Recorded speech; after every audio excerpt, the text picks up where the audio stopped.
আপনারা জানেন যে মার্কিন যুক্তরাষ্ট্র ইসরায়েল আন্তর্জাতিক আইন লঙ্ঘন করে ইরানের উপরে আক্রমণ চালিয়েছে।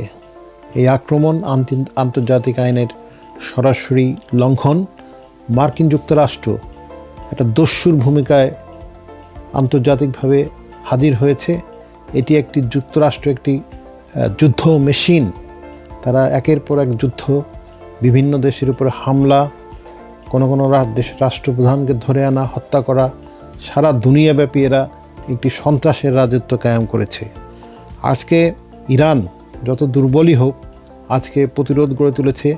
আমরা জানি যে ইরানের যে শাসক শ্রেণী, যে শাসক দল, তারাও সে দেশে একটি ইসলামিক ধর্মীয় ফ্যাসিবাদ কায়েম করেছিল। কিন্তু প্রশ্ন হচ্ছে যে সে দেশের জনগণ তার ফ্যাসিস্ট সরকারের বিরুদ্ধে লড়াই করে সে দেশে পরিবর্তন আনবে, তাতে সবার সমর্থন থাকতে পারে। কিন্তু অন্য দেশ থেকে অন্যভাবে এসে হঠাৎ করে কোনো দেশে আক্রমণ এবং সেই দেশের রাষ্ট্রপ্রধানকে হত্যা করা কোনোভাবেই গ্রহণযোগ্য নয়। এটা জাতিসংঘের নিয়ম বিরোধী।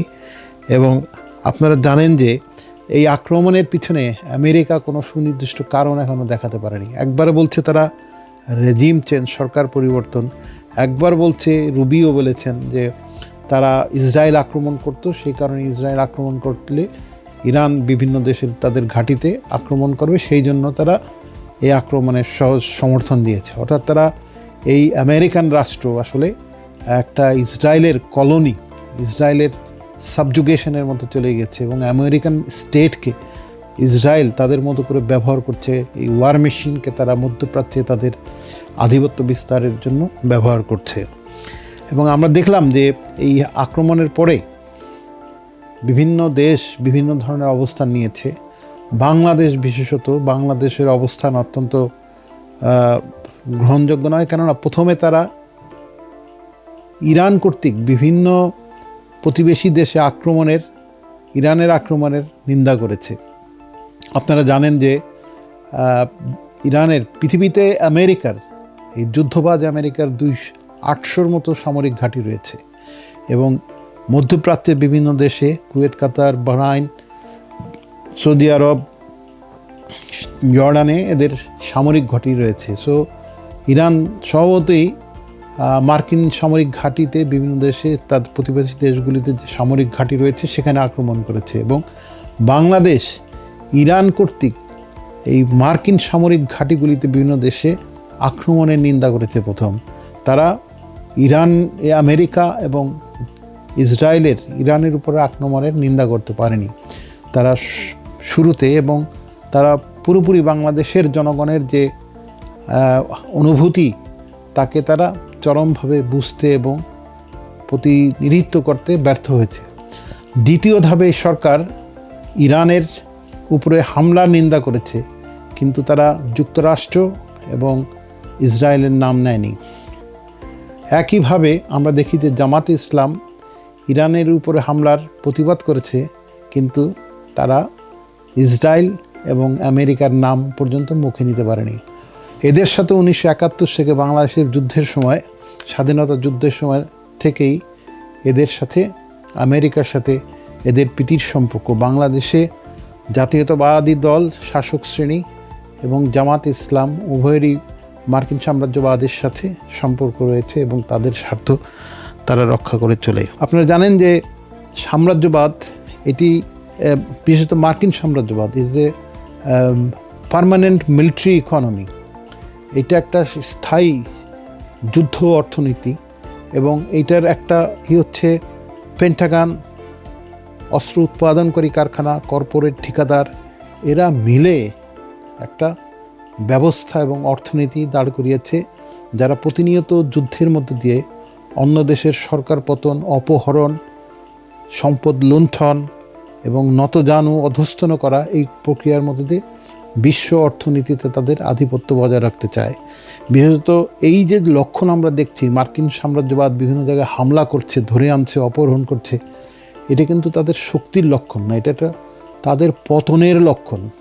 মার্কিন অর্থনীতি এবং পৃথিবীব্যাপী যে ডলারাইজেশনের প্রক্রিয়াটা শুরু হয়েছে এবং মার্কিন সাম্রাজ্যবাদকে যে চ্যালেঞ্জ করার যে ইউনিপোলার ওয়ার্ল্ড ছিল সেটাকে চ্যালেঞ্জ করার প্রক্রিয়াটা শুরু হয়েছে, এতে তারা অস্থির হয়ে পড়েছে এবং তাদের অর্থনীতিতে যে দুর্বলতা, তাদের যে সমস্যা এখন, সেসব সমস্যার সমাধানের প্রক্রিয়া হিসেবে, সেসব সমস্যারকে উত্তরণের পদ্ধতি হিসেবে তারা যুদ্ধকে বেছে নেয়।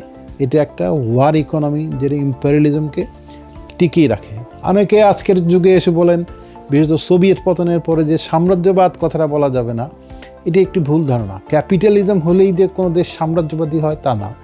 সাম্রাজ্যবাদ, লেনিন খুব স্পষ্ট করেই বুঝেছিলেন যে অর্থনীতির এমন একটা পর্যায়ে কোনো দেশ, পুঁজিতান্ত্রিক দেশ উপনীত হয় যখন তারা তাদের টিকে থাকার জন্য হয় অন্য দেশের সম্পদ লুণ্ঠন করে, আক্রমণ করে, মিলিটারি ইম্পেরিয়ালিজম কায়েম করে, অথবা এই ধরনের যুদ্ধ অর্থনীতির মধ্যে নিজেদের অর্থনীতিকে চাঙ্গা রাখে। সো ইন্টার ক্যাপিটালের কন্ট্রাডিকশনের কারণে লেনিন ভেবেছিলেন পুঁজির মধ্যে আন্তর্দ্বন্দ্বের কারণে যুদ্ধ হবে, যেটা আমরা প্রথম বিশ্বযুদ্ধে দেখি, দ্বিতীয় বিশ্বযুদ্ধে দেখি। কিন্তু তৎপরবর্তীকালে আমরা আন্তর্জাতিক মুদ্রা তহবিল এবং IMF-এর মধ্যে দিয়ে আন্তঃপুঁজির বিরোধ নিরসন করে একসাথে থাকার একটা পদ্ধতি দেখি। কিন্তু সেটাও কিন্তু এখন আর সম্ভব হচ্ছে না, সেটাও ভেঙে যাচ্ছে। পুঁজি, যে আমেরিকা স্পেশালি ইম্পেরিয়ালিজম এক জায়গায় গিয়ে আক্রমণ করছে এবং তারা নিজেরাই আবার যুদ্ধ, ইন্টার ক্যাপিটালের কন্ট্রাডিকশন না হলেও তার ইম্পেরিয়ালিস্ট ইকোনমি, ওয়ার ইকোনমি বাঁচাই রাখার জন্য তারা কিন্তু যুদ্ধ এক্সপ্লোর করতে, তারা চাচ্ছে যুদ্ধ হোক। আপনি দেখবেন যে ওয়েস্টার্ন ওয়ার্ল্ড, আমরা অনেক সময় ভাবি অমুক দেশ তমুক দেশ আমেরিকার পক্ষে কিংবা বিপক্ষে যাচ্ছে না কেন, ইজ এ পলিটিক্যাল পজিশন। আমরা দেখি বিশেষত ইউরোপ হচ্ছে আমেরিকার সাম্রাজ্যবাদের গাঁটছড়া একসাথেই বাঁধা। আপনারা দেখবেন যে ইউরোপের বেশিরভাগ দেশ, স্পেন বাদে বেশিরভাগ দেশ, তারা এই ইরান কর্তৃক বিভিন্ন তার প্রতিবেশী দেশগুলিতে মার্কিন ঘাঁটিতে আক্রমণের নিন্দা করছে। কিন্তু তারা এই ইরানের উপরে যে হামলা, সহস্রাধিক যে লোক মারা গেল, হত্যা করা হলো, এবং একটি স্কুলে ছাত্রদের উপরে হামলা, বোমাবর্ষণ করে আক্রমণ করে প্রায় 2 শতাধিক ছাত্রদের হত্যা করা হয়েছে, তার বিরুদ্ধে এদের কোনো কথা নাই। ইউরোপের যে মানদণ্ড, সেটা হচ্ছে একটা দ্বৈত মানদণ্ড। এদের কোনো নৈতিক ভিত্তি নাই। এরা হচ্ছে ওয়েস্টার্ন কোনো কান্ট্রি, বিশেষত আমেরিকা কিছু করলে সেটার পক্ষে বৈধতা এবং সাফাই দেওয়ার জন্য এরা উঠে পড়ে লেগে যায়। এদের মানবতা এবং গণতন্ত্র এবং শান্তির কথা এটা স্রেফ ভণ্ডামি, এবং এরা দ্বৈত স্ট্যান্ডার্ড। এরা নিজেদের ক্ষেত্রে এক স্ট্যান্ডার্ড, অন্যদের ক্ষেত্রে আর এক স্ট্যান্ডার্ড এদের রয়েছে আর কি। সো এবং এরা যে কোনো দেশে আক্রমণ করার জন্য একটা থ্রেট পারসেপশন, একটা ভয়ের ভাষ্য এবং ধারণা তৈরি করতে থাকে। যেমন তারা এর আগে করতো কমিউনিজম হচ্ছে একটা ভয়ানক বিষয়, একটা থ্রেট পারসেপশন সারা ওয়েস্টে বিল্ড করে এবং তারপর আক্রমণ করে। এর আগে তারা একটা থ্রেট পারসেপশন বিল্ড করছিল ইসলামের বিরুদ্ধে, সেটা দিয়েও তারা আমরা দেখেছি যে বিশেষত কোল্ড ওয়ারের পরে বিভিন্ন দেশে তাদের যে আক্রমণ এবং যাওয়া দখল করা, সেটার জন্য তারা এই ধরনের একটা পারসেপশন তৈরি করছে। তারা পারসেপশন তৈরি করছে চায়নার বিরুদ্ধে। সেই ক্ষেত্রেও আমরা দেখি যে তারা সারা দুনিয়াব্যাপী চায়নার বিরুদ্ধে একটা থ্রেট পারসেপশন তৈরি করছে। তারা ইরান আক্রমণের জন্য ইরানের বিরুদ্ধেও ইরানকে নিয়েও একটা ওয়েস্টে থ্রেট পারসেপশন বিল্ড করে। সো এরা যেটা করে, একটা ভয়ের ধারণা, অনুভূতি তৈরি করে জনগণের মধ্যে নির্মাণ করে, এবং তাদের সেই আক্রমণকে ন্যায্যতা প্রদানের জন্য তারা এই থ্রেট পারসেপশনটা তৈরি করে। সো এই ওয়ার্ডটা শুধুমাত্র ইকোনমিক না, এটা একটা আদর্শিক ভয় নির্মাণ, এবং সেই সাথে ইম্পেরিয়ালিজমের একটা আইডিওলজি আছে, সেই আদর্শে, সেই আইডিওলজির সাথে করসপন্ডিং মিলে যায়। সেইভাবে এরা জোট তৈরি করে এবং অন্যদের আক্রমণ করে।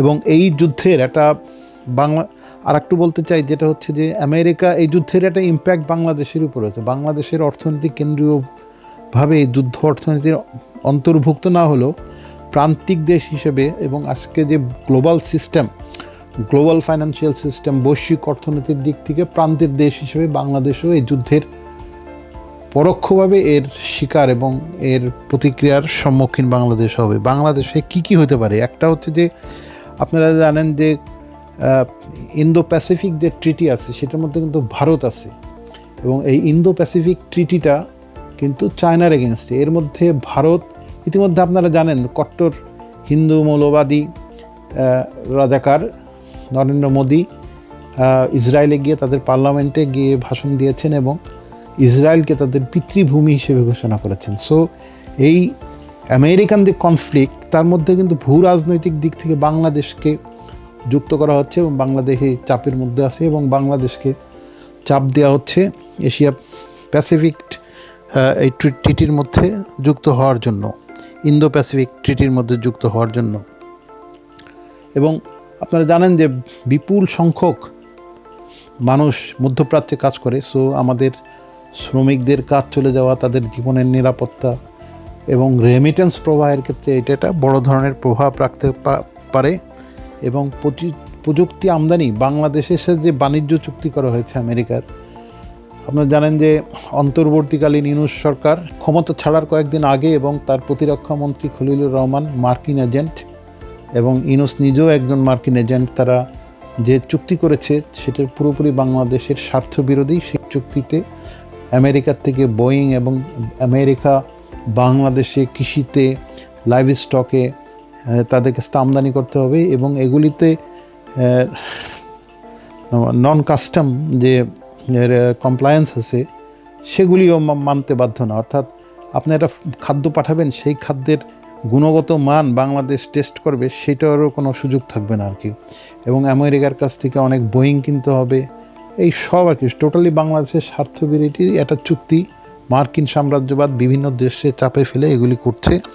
সো বাংলাদেশের উপর সেটারও একটা প্রভাব পড়বে এবং একটা আঞ্চলিক অস্থিতিশীলতা তৈরি হবে। এবং আপনারা জানেন যে পেট্রোলের দাম ইতিমধ্যে সর্বত্র দুনিয়াব্যাপী বেড়ে গিয়েছে এবং পেট্রোলের দাম, জ্বালানির দাম বেড়ে গেলে অন্যান্য ক্ষেত্রে উৎপাদন এবং জীবন নির্বাহের ক্ষেত্রেও আপনি বিদ্যুৎ ব্যবহার করেন, প্রতিনিয়ত গ্যাস ব্যবহার করেন, কিংবা আপনি যে পণ্য ব্যবহার করেন সেটা জ্বালানি দিয়ে তৈরি করা হয়, আপনার যানবাহন।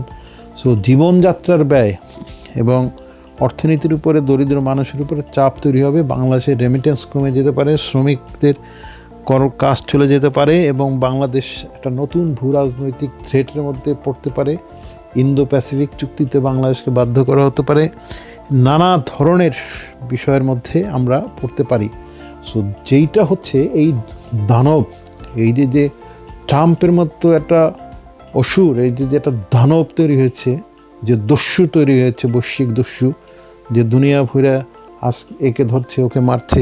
আপনারা জানেন যে এরা কি করেছে। এরা যেমন কয়েকটা দেশ, লিবিয়ার গাদ্দাফিকে এরা হত্যা করেছে, এরা ইরাকের সাদ্দাম হোসেনকে হত্যা করেছে, এরা সিরিয়াকে ধ্বংস করার পরে যে আল কায়দা নেতাকে নিয়ে এখন সিরিয়ার ক্ষমতায় বসিয়েছে এবং ক্ষমতা বসানোর উদ্দেশ্য এবং ফল হচ্ছে সিরিয়ার আকাশ ব্যবহার করে এখন তারা ইরানের উপর আক্রমণ করছে। এই সুবিধাটা তারা নিতে পেরেছে। এবং আপনারা জানেন যে কিছুদিন আগে এরা ভেনেজুয়েলার মাদুরোকে অপহরণ করে নিয়ে এসছে এবং মার্কিন জেলে আটকে রেখেছে এবং ভেনেজুয়েলাকে বাধ্য করছে তারা ভেনেজুয়েলার তেল সম্পদের উপর তাদের নিয়ন্ত্রণে, তাদের কর্পোরেটগুলির, তাদের তেল কোম্পানিগুলির মুনাফা নিশ্চিত করার জন্য। সো দুনিয়াব্যাপী আজকে যে মার্কিন সাম্রাজ্যবাদের আধিপত্য, সেই আধিপত্যের বিরুদ্ধে রুখে দাঁড়াতে হবে। সেই আধিপত্য এমনকি আমেরিকার জনগণ এর বিরুদ্ধে প্রতিবাদ করছে। আমরা জানি যে ব্রিটেনেও এর বিরুদ্ধে ব্যাপক প্রতিবাদ হচ্ছে, বাংলাদেশে হয়েছে। আমরা জানি যে ইভেন ইউরোপের মধ্যেও আমরা দেখছি যে এই বিষয়কে নিয়ে একটা ভাঙন তৈরি হয়েছে। স্পেন বিশেষত এই কারা বিরোধিতা করছে, এই বিরোধিতা করছে, এইটা একটা পলিটিক্যাল পজিশনের ব্যাপার। আপনি দেখবেন যে ব্রিটেনে কনজারভেটিভ কিংবা সেন্টার লেফট কিংবা লেবার পার্টির রাইট উইঙ্গাররা এর পক্ষে বৈধতা দেওয়ার চেষ্টা করছে, যে ইরান আক্রমণের পক্ষে। যে সমস্ত জায়গায় বামপন্থীরা আছে সেই সমস্ত জায়গায় এটার বিরোধিতা একটা সুযোগ আছে। আমরা দেখছি যে স্পেন, বিশেষত স্পেনে যেটা কোয়ালিশন গভর্নমেন্ট আছে সেখানে বামপন্থীরা ক্ষমতায় আছে। সেই কারণে স্পেন স্পষ্টভাবে বলেছে যে তারা তাদের ঘাঁটি এবং এগুলি লজিস্টিক ব্যবহার করতে দিবে না। সে নিয়ে আমরা দেখছি যে নানা ধরনের বিরোধ আমেরিকা এবং স্পেনের মধ্যে আছে। সো এই যে একটা ইউরোপের যে আমেরিকার দাসত্ব গ্রহণ, ইউরোপ আসলেই আমেরিকার দাসত্ব গ্রহণ করেছে এবং ইউরোপ এই দাসত্ব থেকে বের হইতে গেলে বাংলাদেশের পৃথিবীব্যাপী আসলে একটা লেফট এমার্জেন্স ছাড়া আমরা আসলে মার্কিন সাম্রাজ্যবাদের মোকাবেলা করতে পারবো না। কারণ মোকাবেলা করতে হলে যে পলিটিক্যাল শক্তি লাগে, যাদের সাম্রাজ্যবাদ বিরোধী অবস্থান আছে, সেই শক্তিকে শক্তিশালী হতে হবে, নাহলে তো সেই হওয়ার কোনো সুযোগ নাই। সেটা আমেরিকায় হোক, সেটা বাংলাদেশে হোক, সেটা ইউরোপে হোক। সো আমি বলবো বাংলাদেশেও একমাত্র লেফটরাই সিরিয়াসলি নাম উচ্চারণ করে শুরু থেকেই এই আমেরিকার এই যে দখল এবং আক্রমণ তার বিরোধিতা করে। সো আমি বলবো আজকে যে আপনারা দেখেন যে আগে যে সোভিয়েত ইউনিয়ন এটা পড়ে গেছে, এটা নানা ত্রুটি ছিল, কিন্তু যে আমেরিকার যে দস্যুবৃত্তি এবং তার বিরুদ্ধে যে একটা প্রতিরোধ ছিল, সেই প্রতিরোধের জায়গাটা ভেঙে গেছে। সো একটা ইউনিপোলার ওয়ার্ল্ড তৈরি হচ্ছে, কিন্তু একটা মাল্টিপোলার ওয়ার্ল্ড আবার তৈরি হওয়ার, বিভিন্ন শক্তির কেন্দ্র তৈরি হওয়ার একটা সম্ভাবনা তৈরি হয়েছে। সেইটা যদি আমরা করতে চাই, আজকে লেফটরা যতই দুর্বল থাক, একটা লেফট অ্যান্টি ইম্পেরিয়ালিস্ট ফোর্স আমাদের দুনিয়াব্যাপী সংগঠিত করতে হবে। সেই অ্যান্টি ইম্পেরিয়ালিস্ট, সাম্রাজ্যবাদ বিরোধী, মার্কিন যুক্তরাষ্ট্রের লুণ্ঠন এবং অত্যাচার বিরোধী, দস্যুবৃত্তি বিরোধী একটা রাজনৈতিক অবস্থান গ্রহণ করার জন্য এবং সেই প্রক্রিয়ায় সামিল হবার জন্য আমি আহ্বান জানাচ্ছি। ধন্যবাদ।